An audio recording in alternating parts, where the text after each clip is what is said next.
संत बड़े परमार्थी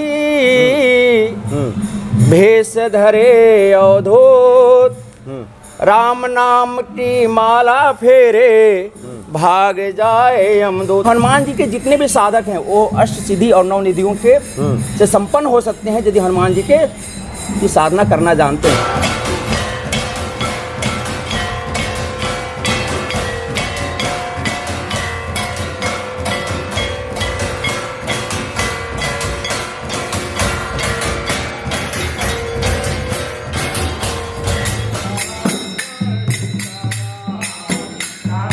जय सिया राम। सब पर राम तपस्वी राजा, तिनके काज सकल तुम साजा। हनुमान जी ने भगवान श्री राम के सभी कार्यों को सुव्यवस्थित कर दिया, सजा दिया। और गोस्वामी तुलसीदास ने लिखा भी है कि और मनोरथ जो कोई लावे सोई अमित जीवन फल पावे। यानी हनुमान जी की कृपा से इस जीवन में जो भी हमारे मनोरथ हैं वो सब सिद्ध हो जाते हैं। आज एक बहुत ही पवित्र स्थान पे हम उपस्थित हैं और ये हनुमान टेकरी और वृंदावन का भगवान श्री कृष्ण योगेश्वर श्री कृष्ण की पावन भूमि है और वृंदावन का रमन रेती ये स्थान है और वहीं पे हनुमान टेकरी नाम का आश्रम है और यहाँ हनुमान जी का, भगवान श्री राम का, भोले भंडारी का, सबका मंदिर यहाँ पे अवस्थित है। और इस वक्त हमारे साथ हनुमान जी के एक परम साधक बाबा जी उपस्थित हैं। बाबा जी क्या नाम हुआ आपका? गुरु प्रदत्त नाम कृपा कांसी दास है। जी जी जी। बाबा जी जैसा कि मैंने कहा कि इस कलयुग में हनुमान जी को साक्षात देवता कहा गया है कि हनुमान जी की पूजा आराधना से गोस्वामी जी ने कहा है कि और देवता चित्त न धरई, हनुमत से ही सर्व सुख करई। तो क्या हनुमान जी की पूजा आराधना से सब संभव है? मंगल मूर्ति मारुति नंदन, सकल अमंगल मूल निकंदन।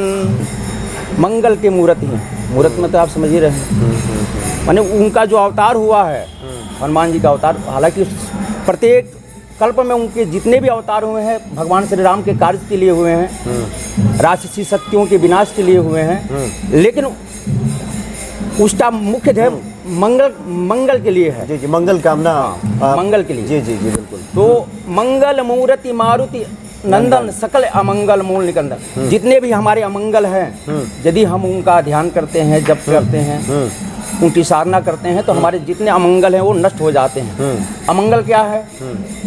अमंगल काम है, क्रोध है, लोभ है, मोह है, मद है, मत्सर है। यानी हनुमान जी के साधक कभी भी गलत मार्ग पर कदम रख ही नहीं सकते हैं। हनुमान जी की साधना से ये बहुत बड़ा लाभ है। और यदि वो गलत मार्ग पर यदि वो जाना भी चाहते हैं तो राम जी उन्हें रोक देते हैं, जाने नहीं देते हैं, रोक देते हैं। पवन तनय संतन हितकारी, हृदय विराजत अवध बिहारी। पवन तनय बल पवन समाना, बुद्धि विवेक विज्ञान निधाना। कहीं ऋषपति सुने हनुमाना, का चुप साधि रहूं बलवाना। कौन सो काज कठिन जग माही, जो तुम तात होय नहीं पाही। गिराय रथ जल बीच समा, कहियत भिन्न भिन्न। बंदो सीता राम जी पदा, जिन्हि परम प्रिय खीन। जब सीता जी माता का हरण लंकेशपति रावण ने कर लिया था तो उस समय जब राम जी के जब सुग्रीव से मित्रता हुई, हनुमान जी ने ही कराया, तो उस समय ये तय हुआ तो चारों दिशाओं में बंदर भालू जाएं तो कौन कहाँ जाए। तो जैसे ही संपाति के द्वारा पता लगा कि जनक नंदिनी माता जानकी का हरण लंकापति रावण ने किया है, तो अब वहाँ पर जो ये हैं, क्या नाम है, जो ऋषपति हैं जामन जी महाराज, ये कहते हैं कि कौन सा कार्य कठिन जग माही, जो तुम तात हो ही नहीं पाए। कौन सा ऐसा कार्य नहीं है इस दुनिया में जिसे तुम कर नहीं सकते हो, नहीं कर सकते, क्योंकि वो तो सत्यजोधन था ना समुद्र। तो हनुमान जी महाराज ने उस कार्य को संभाला और उस कार्य को पूरा किया। यानी कोई भी सत्य कार्य करना हो, यदि हम हनुमान जी के साधक हैं, हनुमान जी की साधना करें तो सत कर्म सत धर्म अवश्य हमारे द्वारा संपादित हो जाएगा। इस बात की प्रेरणा जामुन जी महाराज के द्वारा हम सभी को मिल रही है। और अष्ट सिद्ध नौ नित्य दाता असबर दिन जानकी माता। जनक नंदिनी माता ने जब वहाँ गए थे अशोक वाटिका में, और वहाँ पर वो क्या नाम है औंठी मुद्रिका समर्पित किया था, तो वहाँ हनुमान जी को अष्ट सिद्धि और नौ निधि देने की पावर की शक्ति जानकी माता ने दी उन्हें प्रदान करी। यानी हनुमान जी के जितने भी साधक हैं वो अष्ट सिद्धि और नौ निधियों के से संपन्न हो सकते हैं यदि हनुमान जी की साधना करना जानते हैं। और जैसा कि गीता प्रेस द्वारा जो संपादित जो पुस्तक है उसमें ये है शंकर सुवन केसरी नंदन तेज प्रताप महाजगबंदन। लेकिन हमारे कुछ संत ऐसे हैं अयोध्या के, जैसे मणिराम पर्वत जो मरी जो पर्वत के सामने जो बर विश्राम बाग है पंडित राम कुमार दास जी वाला, वहाँ पर तो पंडित राम कुमार दास जी ने ये लिखा है शंकर स्वयं केसरी नंदन। शंकर जी स्वयं ही केसरी नंदन के रूप में आए हैं राम काज करने के लिए, जगत की रक्षा करने के लिए। राक्षसी प्रवृत्तियों का, राक्षसी प्रवृत्तियाँ कौन सी हैं? राक्षसी प्रवृत्तियाँ वही है जो धर्म मार्ग को नहीं जानती है। हमारा पतन तभी संभव है जब हम पराई स्त्री को उस दृष्टि से देखेंगे, पराई संपत्ति का हम हरण करेंगे। यानी भगवान श्री राम की पूजा क्यों होती है? इसलिए होती है तो उन्होंने कभी भी मर्यादाओं का त्याग नहीं किया। लंकेश रावण की बहन आई सुपर्णखा, उन्होंने विवाह का वो प्रस्ताव दिया, लेकिन उन्होंने कहा नहीं, हम एक पत्नी व्रता हैं और एक पत्नी व्रता रहेंगे, हम इसमें कोई परिवर्तन नहीं कर सकते। इसलिए भगवान श्री राम की मर्यादाओं के कारण हम भगवान श्री राम की पूजा करते हैं। उन्होंने किसी भी हालात में, किसी भी परिस्थिति में मर्यादाओं का त्याग नहीं किया। और हनुमान जी महाराज भी यही शिक्षा देते हैं। तो हमें हमेशा मर्यादा में जीवन यापन करना चाहिए। इसलिए मंगल भवन अमंगल हारी दरंस दशरथ अजर बिहारी, जो कुछ है वो उन्होंने राम जी की कृपा से ही करते हैं। इसलिए हमें राम जी की भक्ति के साथ साथ हनुमान जी की भी भक्ति करना चाहिए। और कहा भी गया है राम बिलाए राज पर दिन्हा, यानी भगवान राम से मिलाने वाले भी हनुमान जी हैं। और हनुमान टेकरी की एक और भी मुझे जो जानकारी मिली कि यहाँ पे सीताराम का जो अखंड कीर्तन चल रहा है, जो जानकारी मुझे मिली शायद 42 सालों से चल रहा है। ये अखंड चल रहा है बाबा जी।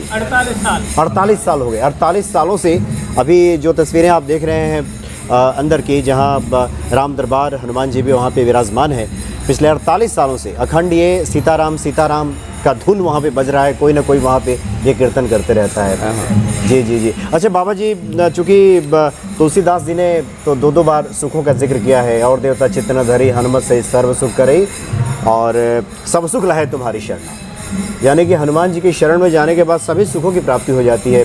जो 4 पुरुषार्थ हैं, जो दायक फल 4। तो अगर कोई सांसारिक भक्त हनुमान जी को स्वदेश्य अगर कामना करना चाहता है, कोई उसका उद्देश्य है, तो वो कैसे प्रसन्न करे हनुमान जी को? जैसे हनुमान जी के हृदय में स्वयं सीताराम जी लखनलाल जी विराजते रहते हैं, स्वयं विराजते रहते हैं। इसलिए जो हनुमान जी की जो आराधना जो करता है वो सीताराम जी और लखनलाल जी स्वतः विराजने का उनकी भी आराधना हो जाती है उनके हृदय में। तो यानी हनुमान जी सदैव इस मंत्र का जाप करते हैं, श्री राम शरणम मम, श्री राम शरणम मम, श्री राम शरणम मम। सदैव उनके जिह्वा के अगर भाग पर श्री राम शरणम मम, यानी हम श्री मन सीता और राम जी मन राम जी मर्यादा पुरुषोत्तम भगवान से, यानी सदैव हम उनकी शरण में हैं।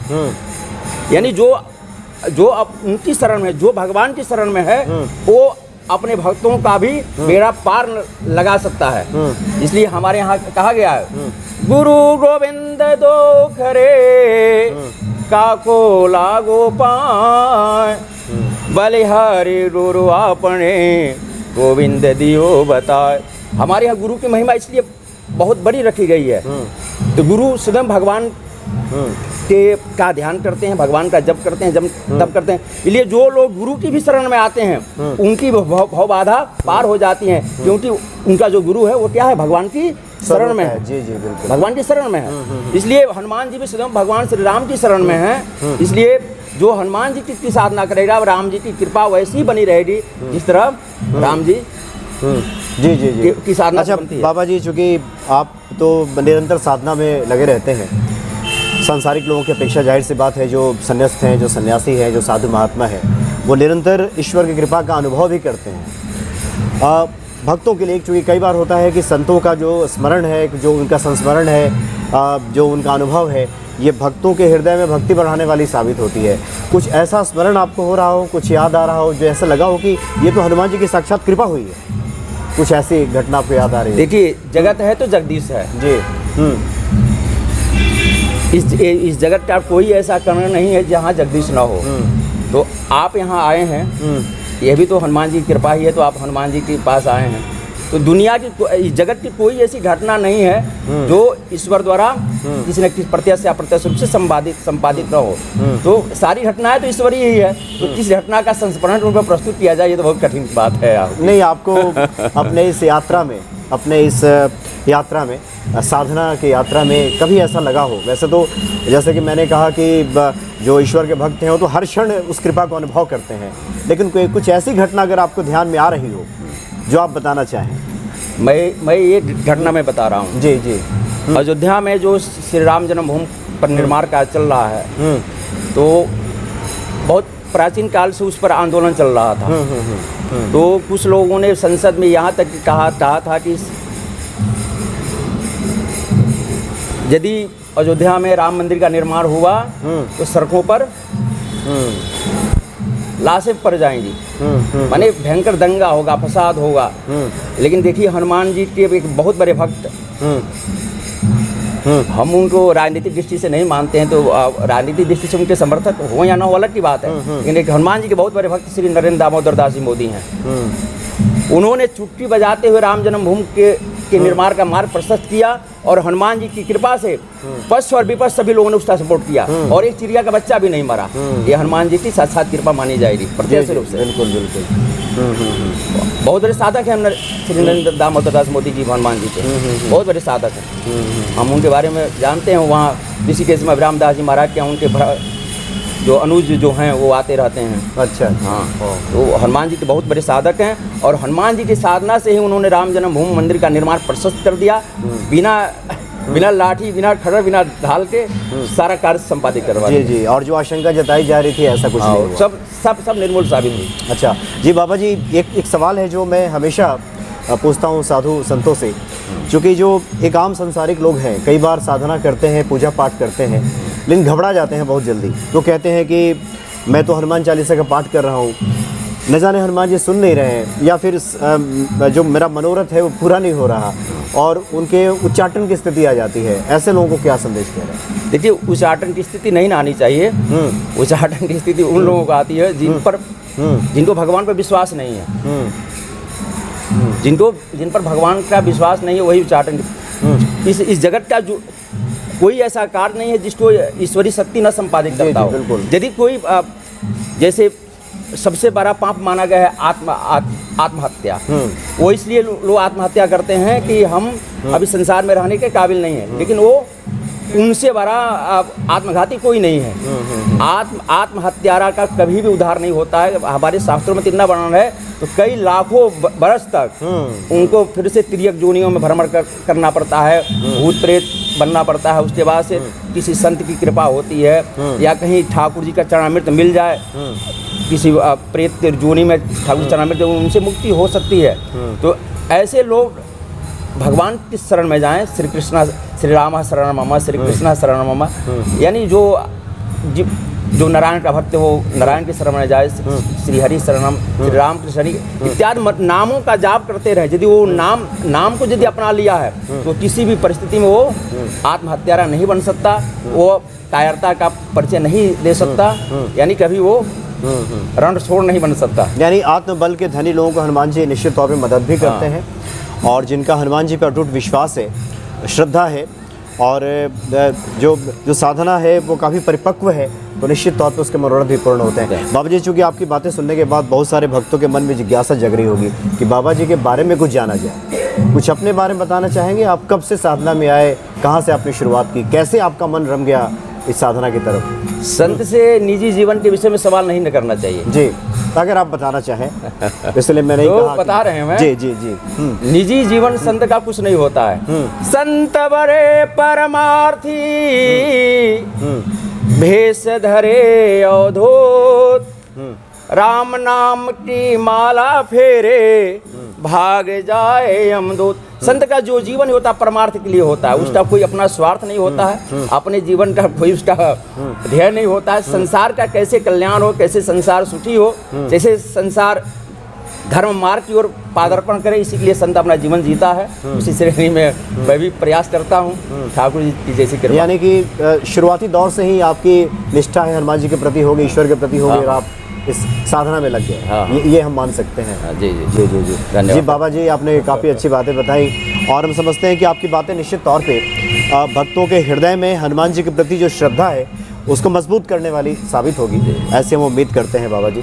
आगे भी जब आपसे मुलाकात होगी तो हनुमान जी के और भी हम उनके पूजा पद्धतियों के बारे में प्रसन्न करने को लेकर, उनके चरित्र के बारे में हम आपसे जानने की कोशिश करेंगे। बहुत बहुत धन्यवाद बाबा जी आपका। जय सिया राम। राधे राधे।